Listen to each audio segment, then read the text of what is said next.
उकाड्यापासून हैराण झालेल्या माथेरानकरांना आणि पर्यटकांना काहीसा दिलासा मिळालाय।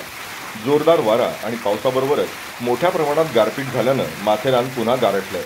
मागील 3 दिवसांपासून अवकाळी पाऊस आणि वारा यांचा लपंडाव पाहावयास मिळतोय। त्यामुळे इथे आलेल्या पर्यटकांना माथेरानच्या गारपिटीचा आनंद घेता आला। रायगड जिल्ह्यातील थंड हवेचं पर्यटन स्थळ म्हणून जगप्रसिद्ध असलेल्या पर्यटन स्थळी अचानक जोरदार पावसाला सुरुवात झाली। जोरदार वारा आणि पाऊस यांचा लपंडाव सुरू असताना अचानक गारपिटी सुद्धा सुरुवात झाली। माथेरानमधील सर्व घरांची छपरं हे पत्र्याचे असल्यानं पावसाच्या थेंबाबरोबरच टपटप आवाज येऊ लागला।